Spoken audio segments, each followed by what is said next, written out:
Good morning and welcome back to another Saturday Somm-things with Mats. Hi, I'm Mats and happy Valentine's Day today, or I like to call this Drinking Wine at 9. And today I have a returning guest. Her name is Rachel Kreider and she is an amazing rep for Breakthru Beverages.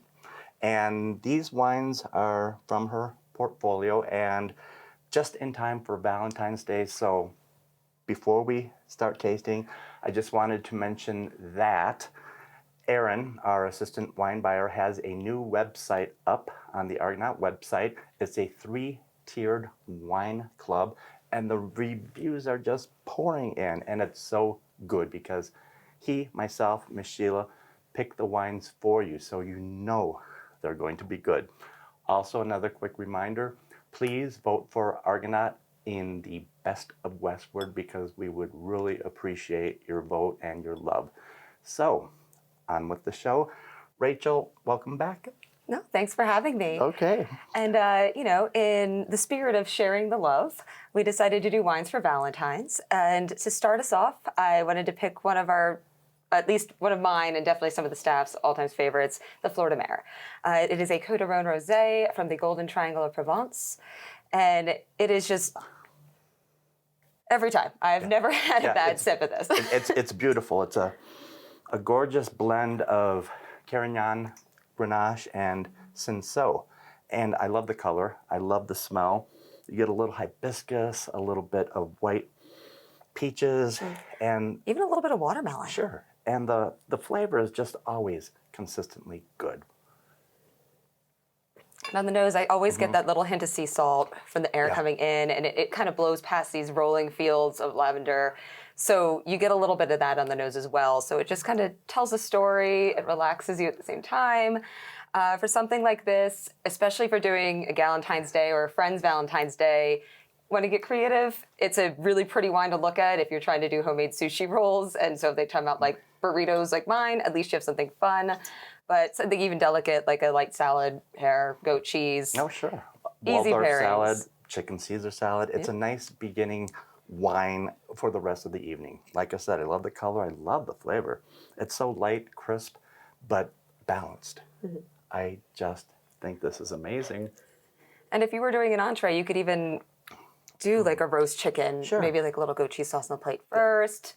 Appetizers work well too. I just think it's so versatile. Yeah. Okay. A really good choice. It is. Wine number 2. Wine number 2, Cali Heart. So this wine, the first time I had it, really surprised me. It's got a habit of opening up with this really fruit forward, especially coming from a colder climate. So let me take that back a little bit. This comes from the Sleepy Hollow Vineyard, which is one of California's Grand Cru AVAs. So already speaking to itself, and has some grapes also done from their Olson Vineyard. It's named after their daughter. Yes. And the personality of the wine really shows through. So that story of love really comes through, and you have this really vibrant, fun, playful fruit forwardness. And since it is done sur lie, it finishes off with that brioche, warm hug of elegance that it developed into. So you kind of feel like you know her, but it's great to share with anybody that you feel like has that same type of quality or you've gotten to know for a long time. Yeah. Rob Talbot founded this winery, and now his son, Rob, is amazing in his own right because these wines are just beautiful. I've always loved the Talbot wines. They're so flavorful and consistent, and you could even pair this with flank steak, skirt steak. Yeah. It doesn't have to be chicken or fish. It can be what you want because it's a solid Chardonnay. Just beautiful. Yeah, for me, this sings lobster ravioli. Easy, done, romance. Yes. Got it all. Absolutely lovely. Perfect for Valentine's Day because, as you know, Miss Sheila already has these on sale. And if you're watching this video today on Saturday, I am going to be doing a little wine tasting at the wine desk today, Saturday, and pairing it with chocolate. Just a thought, but if you're watching this after Saturday, you'll have to wait until next time. Okay, Rachel, wine number 3. On to the next, a Pazzo della Torre. See. So this one we lovingly call a baby Amarone. It does have a component of the grapes that are done with the appassimento method. So you have them dried before that. It goes through the secondary fermentation. So, but it's not. It's big without being big. Right. It's It's not not go big or back overpowering. home, but it is. Yeah, Sangiovese, Corvina, Rondinella.